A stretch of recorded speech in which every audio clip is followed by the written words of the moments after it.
ಇದೇ MLA ಎಲೆಕ್ಷನಲ್ಲಿ ಜನ ಕಪಾಳ ಮೋಕ್ಷ ಯಾರಿಗೆ ಮಾಡಿದ್ರು? ಇವ್ರಿಗೇನ ಬೆಣ್ಣೆ ಇಕ್ಕಿದ್ರ? ಯಾವುದು ಜನಗಳೇ ಅದನ್ನೆಲ್ಲ ಮುಂದಿನ ಚುನಾವಣೆಯಲ್ಲಿ ತೋರಿಸ್ತಾರೆ. ಕಪಾಳ ಮೋಕ್ಷ ಜನಗಳು ಯಾರಿಗೆ ಮಾಡಿದ್ರು 2023ರಲ್ಲಿ? ನಮ್ಮ ಕರ್ಕೊಂಡು ಬರೋ ಕರೆಸಿ ಶೋ ಕೊಡಿಸೋರು ಡ್ರಾಮಾ. ಸಿನಿಮಾ ಇಂಡಸ್ಟ್ರಿಯಲ್ಸ್ ಕರ್ಕೊಂಡು ಬಂದುಬಿಟ್ಟು ಶೋಗಳು ತೋರಿಸಿರೋದು ಡ್ರಾಮಾ. ಅವ್ರು ಹೇಳಿದ್ದು ಕರೆಕ್ಟೇ, ಸುಧಾಕರ್ ಅವ್ರು ಕಪಾಳ ಮೋಕ್ಷ ಅಂತ. ಇದೇ MLA ಎಲೆಕ್ಷನಲ್ಲಿ ಜನ ಕಪಾಳ ಮೋಕ್ಷ ಯಾರಿಗೆ ಮಾಡಿದ್ರು? ಇವ್ರಿಗೇನ ಬೆಣ್ಣೆ ಇಕ್ಕಿದ್ರ? ಕಪಾಳ ಮೋಕ್ಷ ಮಾಡಿದ್ರು ಅವ್ರಿಗೆ. ನಟನೆ ಅಂತಾರೆ ಇವರು. ಜನಗಳಿಗೆ ಸ್ಕಾಲರ್ಶಿಪ್ ಕೊಡ್ತಾ ಇದ್ದಾರೆ, ಬಡ ಮಕ್ಳಿಗೆ ಬಟ್ಟೆ ಕೊಡ್ತಾ ಇದ್ದಾರೆ, ಅರ್ಶಿನ ಕುಂಕುಮ ಹೆಣ್ಮಕ್ಳಿಗೆ ಕೊಡ್ತಾ ಇದ್ದಾರೆ. ಇವ್ರ ಥರ ಮನೆ ಸಂಕ್ರಾಂತಿ ಆಯಿತು ಹೋಯ್ತು. ಸಂಕ್ರಾಂತಿ 5 ವರ್ಷಕ್ಕೊಂದಿಲ್ಲ ಸಂಕ್ರಾಂತಿ ಬರೋದು, 5 ವರ್ಷನೂ ಸಂಕ್ರಾಂತಿ ಬರುತ್ತೆ. ರಾಜಕೀಯ ಹೊಲ್ಟೋಯ್ತಾ? ಯಾಕೆ ಸಂಕ್ರಾಂತಿಗೆ ಸೀರೆ ಕೊಟ್ಟಿಲ್ಲ ಅವರು? ಆಗೋಯ್ತಾ? ರಂಗೋಲಿ ಸ್ಪರ್ಧೆ ಎಲ್ಲೋಯ್ತು? ಕಪಾಳ ಮೋಕ್ಷ ಅಂತ ಅವ್ರು ಹೇಳ್ತಾರೆ. ದೇವಸ್ಥಾನಕ್ಕೆ ಬಂದು ಏನು ಮಾತಾಡಬೇಕು, ದೇವ್ರ ಬಗ್ಗೆ ಏನು ಮಾತಾಡಬೇಕು, ಏನು ಅನ್ನೋದು ಅವ್ರಿಗೆ ಸ್ವಲ್ಪ ಪರಿಜ್ಞಾನ ಇರಬೇಕು. ನಮ್ಮ MLA ಬಗ್ಗೆ, ಬಡ ಮಕ್ಕಳಿಗೆ ಸಹಾಯ ಮಾಡೋ MLAಗಳ ಬಗ್ಗೆ ಅವ್ರು ಈ ಥರ ಎಲ್ಲ ಮಾತಾಡಬಾರ್ದು. ಯಾರನ್ನ ಬಡ ಕುಟುಂಬದಿಂದ ಬಂದಿರೋ MLA ಅಂದರೆ ನಮ್ಮಂಥ ಬಡವ್ರಿಗೆ ನಮ್ಮ ಪ್ರದೀಪ್ ಈಶ್ವರ್ ಸಾರ್ ಅವರು ನಮ್ಮಂಥವ್ರಿಗೆ ಇವತ್ತು ಗುರುಸ್ತಾ ಇದ್ದಾರೆ. ಈ ಒಂದು 100 ಜನದಲ್ಲಿ ನಾವು ಇದ್ದೀವಿ ಅಂತ ಹೇಳಿದ್ರೆ ಅಂಥ ಒಂದು MLA ಇಂದ ಇವ್ರಿಗೂ ನಾವು ಓಟಾಗಿ ಗೆಲ್ಸಿದ್ದೀವಿ. ಏನು ಮಾಡಿದ್ದಾರೆ ಇವರು? ನಮ್ಮಂಥ ಬಡಬಗ್ಗರಿಗೆ ಇವತ್ತವರೆಗೂ 10 ವರ್ಷ ಗೆಲ್ಸಿದ್ದಾರೆ ಜನಗಳು.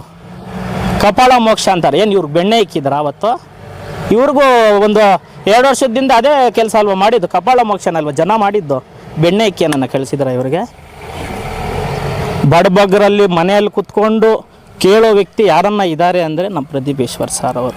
ಮನೆ ಮನೆಗೂ ಭೇಟಿ ನೀಡಿ ಇವ್ರಿಗೆ 4 ಗಂಟೆಗೆ ಎದ್ದು ಲೀಡ್ರುಗಳು 6 ಗಂಟೆಗೆ ಅವ್ರ ಮನೆ ಮುಂದೆ ಹೋದ್ರೂ ಉತ್ತರ ಕೊಡ್ತಾ ಇರಲಿಲ್ಲ. ಆಯ್ತು ಬರ್ತೀನಿ ನಡೀರಿ ಅಂತ ಇದ್ರು. 3 ಗಂಟೆಗೆ ಎದ್ದು ಇಲ್ಲಿ 6:15 ಬಂದು ಬಡವ್ರ ಕಷ್ಟ ಕೇಳ್ತಾ ಇದ್ದಾರೆ. ಸಮೇ ನೀವೇನು ಮಾತಾಡ್ತಾ ಇದ್ದೀರಾ? ನೀವು ಅಂಥ MLA ಬಗ್ಗೆ ನೀವೇನು ಮಾತಾಡ್ತಾ ಇದ್ದೀರಾ? ಕಷ್ಟ ಮಾಡಿ, ನೀವು ಜನರ ಸೇವೆ ಮಾಡಿ, ನಿಮ್ಮ ಮನಸ್ಸಿಗೆ ಗೆಲ್ಲಿ. ಅವರು ನಟನೆ ಮಾಡೋದು. ಯಾಕಂದರೆ ಇಡೀ ಯಾರಾದರೂ ನಮ್ಮ ಕರ್ನಾಟಕ ರಾಜ್ಯದಲ್ಲಿ ಯಾವ ಮೂಲೆಗೆ ಹೋದ್ರೂ ಎಲ್ಲೋದ್ರೂ ಕೂಡ ನಾವು ಈ ಥರ ಚಿಕ್ಕಬಳ್ಳಾಪುರದವರು ಅಂತ ಹೇಳಿದ ತಕ್ಷಣವೇ ಓ ಅವನು ಸುಧಾಕರ್ನ ಸೋಲಿಸಿದ ಕಡೆಯವರ ಅಂತ ಮಾತು ಬರ್ತಾಯಿದೆ.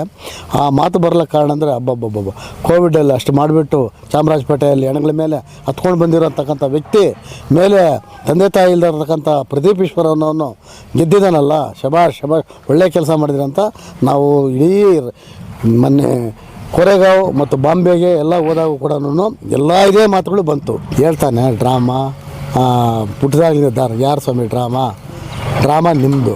ಬ್ರಹ್ಮಾನಂದ ಕರ್ಕೊಂಡು ಬರೋ ಕರೆಸಿ ಶೋ ಕೊಡಿಸೋರು ಡ್ರಾಮಾ. ಸಿನಿಮಾ ಇಂಡಸ್ಟ್ರಿಯಲ್ಸ್ ಕರ್ಕೊಂಡು ಬಂದುಬಿಟ್ಟು ಶೋಗಳು ತೋರಿಸಿರೋದು ಡ್ರಾಮಾ. ಮಂಚನಹಳ್ಳಿಯಲ್ಲಿ ಸ್ವಾಮಿ ಅಂಬೇಡ್ಕರ್ ಭವನ ಎಲ್ಲಿ? ನಮ್ಮ ಪ್ರದೀಪ್ ಈಶ್ವರ್ ಸರ್ ಬಂದ ತಕ್ಷಣ ದೇವಮೂಲ್ಯ ಅಂತ ಹೇಳ್ಬಿಟ್ಟು ಗೂಲಹಳ್ಳಿಯಲ್ಲಿ ನಮ್ಮ ಅಂಬೇಡ್ಕರ್ ಪುತ್ಥಳಿಯನ್ನು ನಿರ್ಮಿಸಿದ್ದಾರೆ. ಅದು ನಿಜವಾದ ಇದು ಪ್ರೀತಿ ಪ್ರೇಮ. ದೊಡ್ಡಮ್ಮನ ದೇವಸ್ಥಾನ ಜಾತ್ರೆ ಆರಂಭಿಸಿ ನಮ್ಮ ಪ್ರದೀಪ್ ಈಶ್ವರ್ ಅವ್ರಿಗೆ ಕಪಾಳ ಮೋಕ್ಷ ಅಂತ ಹೇಳಿದ್ರು. ಕಪಾಳ ಮೋಕ್ಷ ಜನಗಳು ಯಾರಿಗೆ ಮಾಡಿದ್ರು 2023ರಲ್ಲಿ? ಸ್ವಾಮಿ, ನೀವು ಮಾಡಿರ್ತಕ್ಕಂಥ ಅನ್ಯಾಯ ನಿಮ್ಮ ಹಿಂದೆ ಇರ್ತಕ್ಕಂಥ ಲೀಡರ್ಗಳು ಮಾಡಿರೋ ಇದಕ್ಕೆ ನಿಮ್ಮಡಿ ಕಪಾಳ ಮೋಕ್ಷ ಮಾಡಿ ನಿಮ್ಮನ್ನ ಮನೆಗೆ ಕಳಿಸಿರೋದು. ನಮ್ಮ ಪ್ರದೀಪ್ ಈಶ್ವರ್ ಅವ್ರನ್ನ ನಟನೆ ಮಾಡಿದ್ರೇ ನಿಮ್ಮಂಥವ್ರನ್ನ ಮನೆಗೆ ಕಳ್ಸೋಕ್ಕೆ ಸಾಧ್ಯ ಅನ್ನೋದನ್ನು ನಮ್ಮ ಪ್ರದೀಪ್ ಈಶ್ವರ್ ಅವ್ರು ತೋರಿಸ್ಕೊಟ್ಟಿದ್ದಾರೆ 2023ರಲ್ಲಿ. 224 MLA ಕ್ಷೇತ್ರದಲ್ಲಿ ಒಂದು ನಯಾ ಪೈಸಾ ಕೊಡದೆ ಗೆದ್ದು ಬಂದಿರತಕ್ಕಂಥವ್ರು ನಮ್ಮ ಪ್ರದೀಪ್ ಈಶ್ವರ್ ಅವರು. 9 ವರ್ಷ ನಿಮ್ಮ ಸಾಧನೆಯಲ್ಲಿ 10 ವರ್ಷ ನಿಮ್ಮ ಸಾಧನೆ, 10 ವರ್ಷ ನಿಮ್ಮ ಸಾಧನೆಯಲ್ಲಿ ಇದೇ ನಿಮ್ಮ ಮೆಂಬರ್ಗಳು, ನಿಮ್ಮದೇ TPS ಮೆಂಬರ್ಗಳು. ನಮ್ಮ ಡೋಳ್ಗೆರೆ ಇದರಲ್ಲಿ 1.5 ವರ್ಷದಲ್ಲಿ 30 ಲಕ್ಷ ಅನುದಾನ ಕೊಟ್ಟಿದ್ದಾರೆ ಸ್ವಾಮಿ. ಎಷ್ಟು ಹೇಳಿ? 30 ಲಕ್ಷ ಅನುದಾನ. ನಿಮ್ಮ ಕೊಡುಗೆ ಏನಿದೆ ಬನ್ನಿ. ನಮ್ಮ ಪ್ರದೀಪ್ ಈಶ್ವರ್ ಅವ್ರ ಕಪಾಳ ಮೋಕ್ಷ ಆಡಿದೆಯೋ, ನಿಮಗೆ ಕಪಾಳ ಮೋಕ್ಷ ಆಡಿದೆಯೋ, ಒಂದೇ ವೇದಿಕೆಯಲ್ಲಿ ನಿಮ್ಮ ಲೀಡರ್ಸ್ನ ತರಿಸಿ ನಾವು ನಮ್ಮ MLA ಅವ್ರನ್ನೂ ಕರ್ಕೊಂಡು ನಾವು ಬರ್ತೀರಿ. ಲೀಡರ್ಗಳು ಯಾರಿಗೆ ಕಪಾಳ ಮೋಕ್ಷ ಮಾಡಿದ್ದಾರೆ ಜನ ನಿಮಗೆ ಮಾಡಿದ್ದಾರೆ. ನಮ್ಮ MLA ಅವ್ರಿಗೆಲ್ಲ ಇವತ್ತು ನೀವು ನೋಡ್ಕೋಬೇಕು ಅಂತಂದರೆ ಡೋಡ್ಗೆರೆಯಲ್ಲಿ 20 ವರ್ಷ ರಾಜಕೀಯ ಹಿನ್ನೆಲೆಯಲ್ಲಿರೋರು ನಿಮ್ಮ ಜೊತೆಯಲ್ಲಿದ್ದಾರೆ. ಒಂದು IMAX ಲೈಟ್ ಹಾಕ್ಸೋಕೆ ಆಗಿರಲಿಲ್ಲ.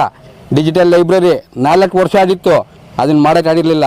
ಇದೇ 1.5 ವರ್ಷದಲ್ಲಿ 3 school building, 1 anganwadi building, library, IMAX light, ಮತ್ತು ಇದು ಯಾವುದಪ್ಪ ಅದು CC ರೋಡು, ಚರಂಡಿ, ಮತ್ತು ಒಂದು ವಾಟರ್ ಫಿಲ್ಟರ್ ಕೊಟ್ಟಿದ್ದಾರೆ ಇವತ್ತು ಬಂದು. ಇನ್ನೇನು ಕೊಡಬೇಕು ಹೇಳಿ 1.5 ವರ್ಷದಲ್ಲಿ? ನಿಮ್ಮ ಕೊಡುಗೆ ಏನಿದೆ ನಿಮ್ಮ ಲೀಡರ್ಸ್ನು ಮಾತಾಡೋಕೆ ಹೇಳಿ. ಚುನಾವಣೆಗಿಂತ ಮುಂಚಿತವಾಗಿಯೇ ನಾನು ಆ ಪಕ್ಷವನ್ನು ತೊರೆದು ನಾನು ಪ್ರದೀಪ್ ಈಶ್ವರಣ್ಣನವರು ಇರ್ತಕ್ಕಂಥ ಕಾಂಗ್ರೆಸ್ ಪಕ್ಷಕ್ಕೆ ಸೇರ್ಪಡೆ ಆದೆ. ಅವರು ನಟನೆ ಮಾಡಿಲ್ಲ ಅಂದರೆ ನಾನು ಯಾಕೆ ಬಿಟ್ಟು ಈ ಪಕ್ಷಕ್ಕೆ ಬರಬೇಕಾಗಿತ್ತು? ಒಂದು. ಎರಡನೇದಾಗಿ ಇದೇ ನಮ್ಮ ಮಿಣಕನಗುರ್ಕಿ ಗ್ರಾಮ ಪಂಚಾಯಿತಿಯಲ್ಲಿ 2 ಸದಸ್ಯರು ಮಾತ್ರ ಕಾಂಗ್ರೆಸ್ಸಲ್ಲಿದ್ದರು ಮುಂಚಿತವಾಗಿ. ಎಲೆಕ್ಷನ್ಗಿಂತ ಮುಂಚಿತವಾಗಿ 7 ಜನ ಒಟ್ಟಿಗೆ ಬಂದ್ವಿ, ಕಾಂಗ್ರೆಸ್ ಪಕ್ಷಕ್ಕೆ ಸೇರ್ಪಡೆ ಆದ್ವಿ, ಬಿ ಜೆ ಪಿ ಪಕ್ಷದಿಂದ ಸೇರ್ಪಡೆ ಆದ್ವಿ. ಇದು ನಟನೆ ಮಾಡಿಲ್ಲ ಅಂದ್ರೇ ನಾವು ಬಂದ್ವಾ? ನೀವು ಒರಿಜಿನಲ್ ಆಗಿದ್ದರೆ ನಾವು ಯಾಕೆ ಬರಬೇಕಾಗಿತ್ತು ಈ ಪಕ್ಷಕ್ಕೆ? ಕ್ವಶನ್ ನಂಬರ್ 1 ಇದಕ್ಕೆ ಇದಾಯಿತು. ಮತ್ತು ಏನು ನಮ್ಮ ಹಲಸ್ತಿಮನಹಳ್ಳಿಯಲ್ಲಿ 41ನೇ ವಾರ್ಷಿಕೋತ್ಸವದ ದೊಡ್ಡಮ್ಮನ 41ನೇ ವಾರ್ಷಿಕೋತ್ಸವ ನೆನ್ನೆ ನಡೆದಿದೆ. ಅವರು ಕೊಟ್ಟಂತಹ ಬಹಿರಂಗ ಹೇಳಿಕೆಯಲ್ಲಿ ಅವ್ರೇನು ಹೇಳ್ತಿದ್ದಾರೆ? ಕಪಾಳ ಮೋಕ್ಷ ಜನ ಮಾಡ್ತಾರೆ ಅಂತ. ಯಾರಿಗೆ ಸ್ವಾಮಿ ಕಪಾಳ ಮೋಕ್ಷ ಮಾಡಿರೋದು? ಯಾರಿಗೆ? ಅವ್ರು ಗೆದ್ದಿರೋದು ಎಷ್ಟು ಮತದ ಅಂತರದಲ್ಲಿ ಗೆದ್ದಿದ್ದಾರೆ? ಮೊದಲನೇದಾಗಿ ಅವರಿಗೆ ಜನಬೆಂಬಲ ಇರೋದಕ್ಕೋಸ್ಕರನೇ ಒಬ್ಬ ತಂದೆ ತಾಯಿ ಇಲ್ಲದೆ ಇರ್ತಕ್ಕಂತಹ ಒಬ್ಬ ಹುಡುಗ, ಪ್ರದೀಪ್ ಈಶ್ವರ್ ಅನ್ನೋ ಒಬ್ಬ ಹುಡುಗ ಬಂದು ಶಾಸಕರಾಗಿದ್ದಾರೆ.